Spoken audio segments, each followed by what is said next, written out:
name is Robbie Bradshaw. I am the Director of Government Relations for the IICRC. My role here at the Institute is to advocate for IICRC certifications and standards in front of our policymakers, legislators, and regulators. You're going to hear a lot of different speakers today from various aspects of our industry and from folks outside of our industry that have some new developing research coming out about our industry. So I'm really excited to have everybody here. Thank you for making the trip. Luckily, as last year, I believe we were supposed to have a good amount of people, and then a hurricane hit, so obviously all the restoration companies left and had to go deal with that hurricane. But this year, those two hurricanes are out on the coast and are apparently staying out on the coast. Though Damien did tell me that they lost a few houses in the Outer Banks today. So without further ado, I'm going to get this thing started with Mr. Kerry Vermeulen to give a presentation on just the history for those of you that may not be so familiar with the Institute, to kind of give a history lesson on the Institute. So, Kerry? Thank you, Robbie. And thank you all for being here. And like Robbie just said, it's our third annual Educating the Advocate. And IICRC takes that very seriously. You know, how this all started was with a gentleman called Ed York 53 years ago, 1972, and IICRC was formed. It was primarily formed as a certification group for cleaning, carpet cleaning, upholstery cleaning, and interested parties, because our industry has such diverse people in it. Interested parties said, hey, I can be an instructor, I can teach that, I know all about this. Requirements were made and people became approved to teach certifications. And that's way back in the beginning, and subsequently there was growth. People wanted to be certified. Companies, we have a good friend and a good IICRC colleague, Daryl Paulson, who had a relatively large cleaning business in the Los Angeles area, certified all his people, every single one of them. And all of a sudden IICRC had numbers. But overall the growth was slow as IICRC continued, because people wanted to be certified. What you must understand is the industry that we serve, the people we serve, the buildings we clean and repair, the trade, if you want to say trade, is unregulated by the government. So IICRC became the regulator. IICRC had the courses. IICRC had something that wasn't recognized. My friends that were electricians and plumbers had to go to school and serve apprenticeships, and I was driving around in a van cleaning carpets. We're kind of all the same. Anyway, as the 7 days progressed, growth was slow. It was slow, and you know, by the mid-'80s, there was about 4,000 or 5,000 certified technicians. So it did start very slow, but with the help of a lot of very, very dedicated volunteers, there was continued growth. All right, so we're going to talk about industry certifications. So why are those so important? Industry certifications are extremely important because people need to know what they're doing when they're in your homes, when they're in your businesses, and they're working with potentially hazardous materials. So making sure they have the baseline education and knowledge to be able to perform those jobs in your homes and your businesses is extremely important. IICRC has 28 certifications. Just in the state of Nevada, we have 468 certified technicians and over 50 certified firms, and that's just here in Nevada. Now, we do certify folks all around the world. We have approximately 53,000 certified technicians across the world and over 8,000 certified firms.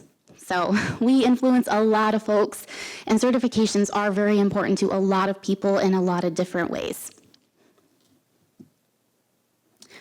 We have 3 divisions here at IICRC. We have restoration, cleaning, and inspection. So we have 12 certifications in the restoration division. I did want to give a shout out to a couple on this list. Water Damage Restoration Technician, WRT, one of our most popular certification courses. Carrie talked about the S500, so those are linked very closely. The committees do look at the standards when they're writing the exams and the content for the courses. So S500 was extremely implemental in creating that WRT course. NRS, the Mold Remediation Specialist, is our only ANAB accredited certification program. It is important for it to be accredited just to show that we are following best practices when creating this program. It puts us a step above the other programs that are out there and ensures that we are following best practices when creating the certification. The cleaning division has 11 certifications, and one of our most popular cleaning certifications is carpet cleaning. We are working on updating the UFT, upholstery and fabric cleaning certification currently because the S300 standard just came out, and when that happens, we always need to get the certification revised to go along with that. Make sure we have the most up-to-date course information for folks to take and become educated in. And then finally, the inspection division. We only have 5 certifications in this division. However, we have a brand new course. It's pretty exciting. Everybody's pretty pumped about it. The building moisture inspection. And this certification is extremely important because it delves into, a little bit of water damage restoration, but mostly just inspecting, finding where the water is coming from in a home or building.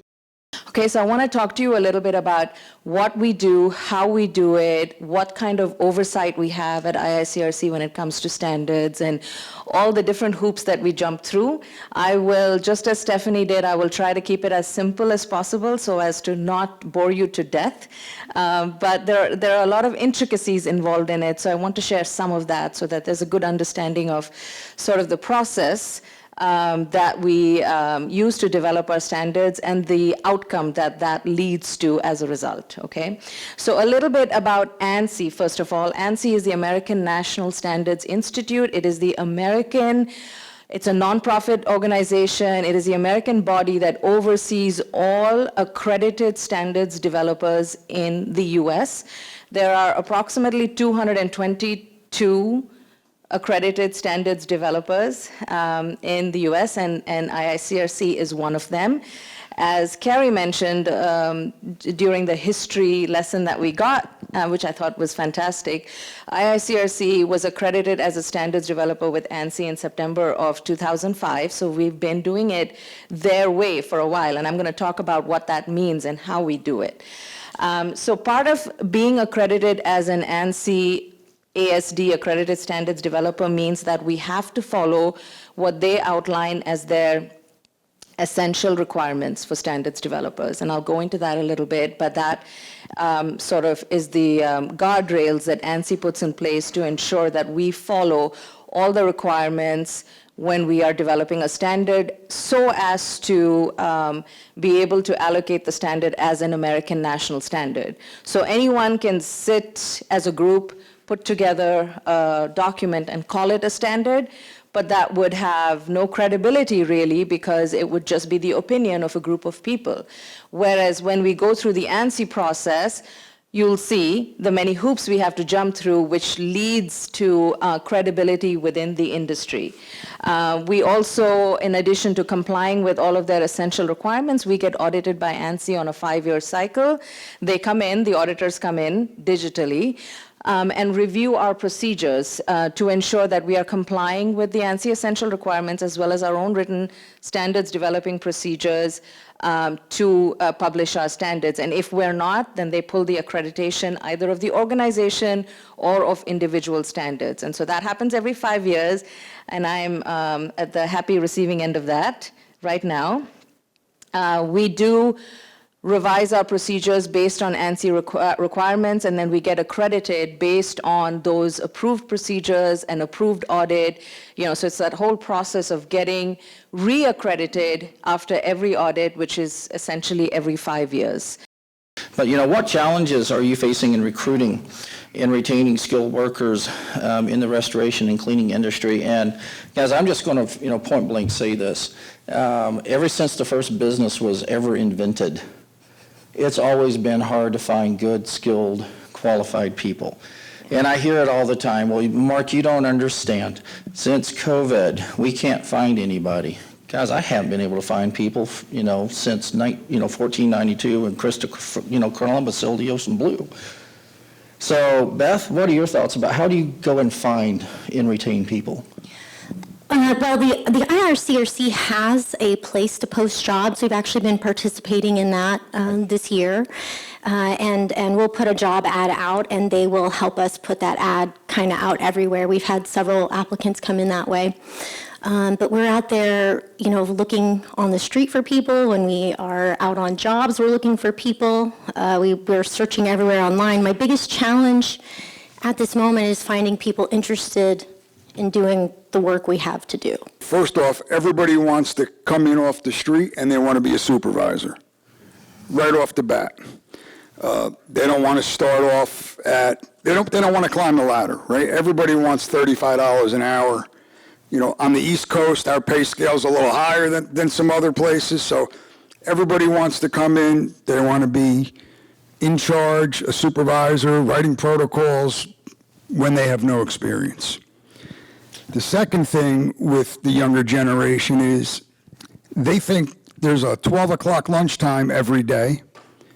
They think they should come to work at 7, have a coffee break, start at 8, break at 12, and they should be home by 3:30. They don't want to answer phones on weekends. They don't want to work after hours. This is not the place to pick your hours. We do emergency service work. You don't get birthdays off. You don't get anniversaries off.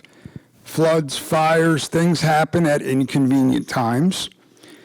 You get paid a premium, but unfortunately, those generations don't have the work ethic that, some of our more experienced people do. All right. Steve? Yeah, I would say I recognize a lot of that as well. And I think some of the unique challenges, like for Beth and myself being local, is there's a lot of sexier industries in Las Vegas, right?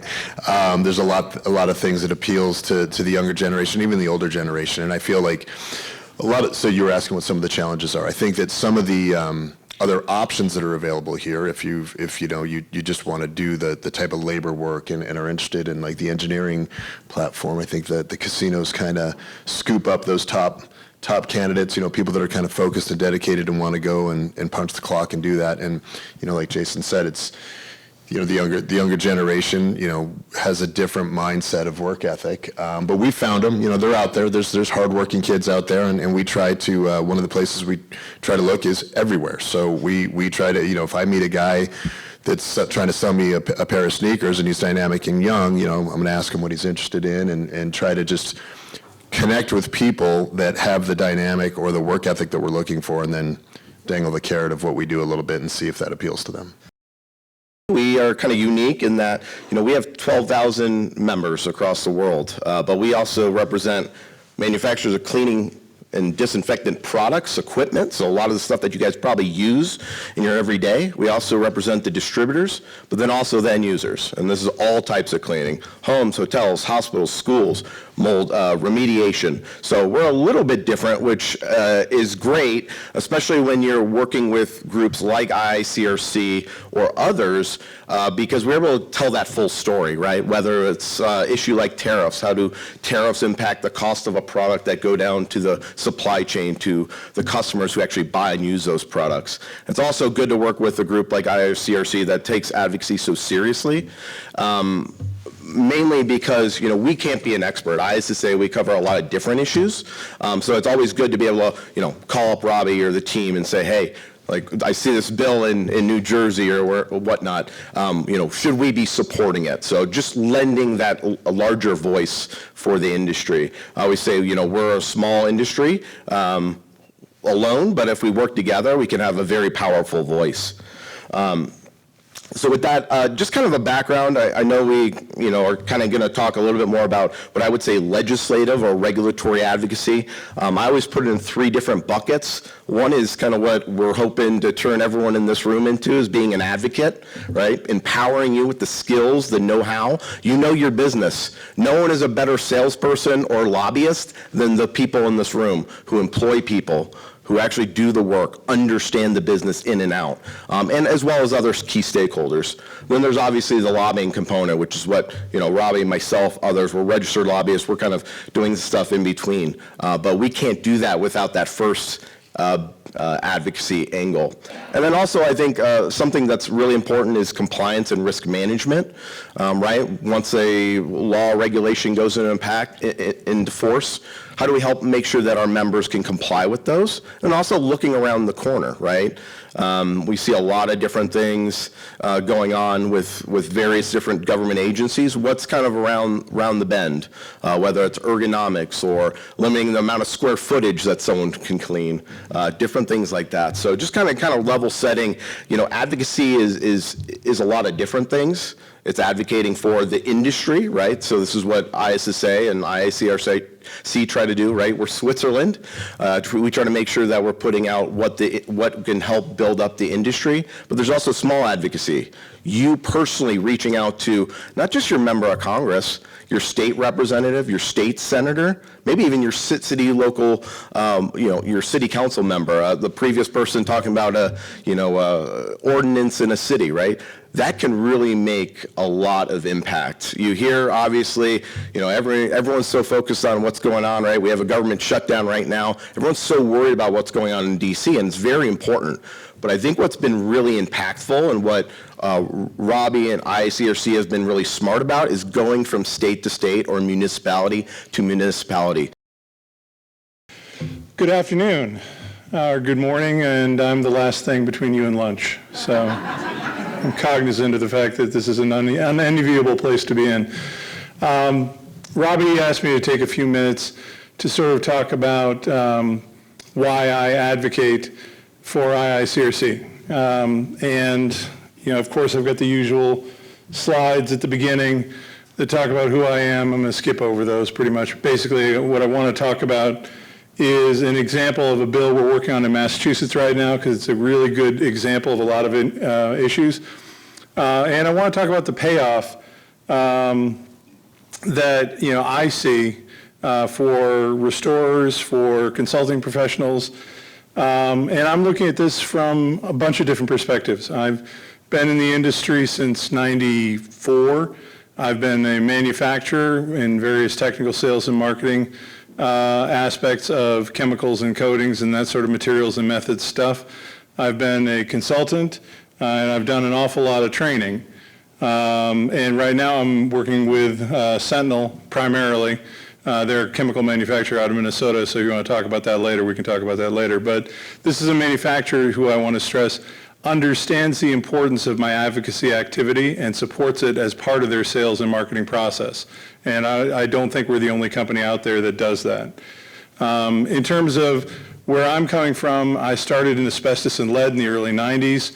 I got into Environmental Information Association, and that's the descendant of the old National Asbestos Council, and they're still out there, and they're still a really important player that we need more restoration folks in, because it's one of the few big tent opportunities out there. But I started getting into government affairs when I was serving on the board of the Indoor Air Quality Association. And we revitalized and relaunched, and it was so well received, it became one of their most popular benefits in the space of a year and a half. In terms of S520 mold and S700, which is the descendant of FS2 from ASHRAE and IICRC, and the 540 crime scene trauma scene, these are some of the standards I've worked on. But what I really want to stress, because I keep hearing things that keep brushing against continuing education, I'm the current chair, gratefully, of the IICRC Continuing Education Committee. And we have revamped how that committee works. We have some very clear procedures, some very clear objectives, and thanks to the board, we've got approval to move forward with nano programming, so you don't have to sit through an hour to get a credit. The work that I'm going to talk today is actually not about the interviews that will be coming up soon. It's about a review paper that me and Ugo did, looking at what we know from the kind of academia science point of view about remediating wildfire smoke. Just to tell you a couple of slides about where we are from, who we are a research facility. There are about 3,000 of us at the Lawrence Berkeley National Lab. The smaller group of us that's shown here, we work on indoor environment, so indoor air quality. I heard the IICRC sometimes go to indoor air quality conferences, so glad that we are in the same crowd. I heard you guys sometimes go to Healthy Buildings Conference, so those are some of the conferences that we go to. We also work with ASHRAE. Some of the research that we do, we look at indoor air quality in homes, in commercial buildings, building ventilation, and what are some of the technologies out there that can help save energy and help make building healthier. The work today is funded by EPA, but it's an opinion of me and my co-author, Ugo, is not representing the view of EPA. EPA got interested in this because of wildfires. Early this year, I think one of the large wildfires in LA really, brought it into front and center, how important it is, how many people it impact. So EPA came to us and say, hey, what do we know about remediation of wildfires, homes that have been impacted by it? And we thought, it's a great opportunity to first start look around of all our colleagues and researchers in the field to see what the science is at. So that's how the paper came about. I would say we've been working with EPA. We got small project for many years. And most of their concentration so far has been looking at how to protect people while the wildfires is happening. So, for example, here's a graphic of how do you create a clean home while the smoke is going. That's a lot of their work, and I think this is the first time that we supported EPA in looking at remediation, which is what you all do. And we hope this is just the first. There will be more project that comes after this. Sometimes, I mentioned that we are a federally funded laboratory, but we also work with other organizations. I already mentioned ASHRAE being one. UL has a research arm, and last year they published this guidance document. It's written at a pretty general public level for homeowners, building owners, to kind of figure out what they need to do to prepare, to respond, to clean up wildfires. And Ugo, they asked us to be involved in writing guidance documents, and Ugo was part of the author list that came up with this document. It's a pretty thin document, kind of just gives some general guidance information. So I'm going to talk about the importance of advocacy and how to be an effective advocate. As Ravi said, I've been in 2 legislatures, and I've learned a lot of lessons by being on the inside. So let's see, is this moving it?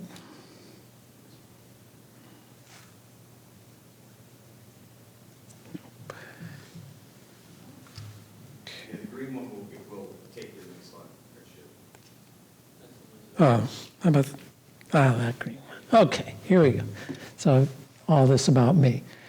So it's important to, as you're thinking about how to be an advocate, to understand how state legislatures work, because we're very different from Congress. Congress meets year-round, they're full-time. We're a very different animal. And it really matters. There's an expression, if you've seen one state legislature, you've seen one state legislature. So there's enough variation from state to state.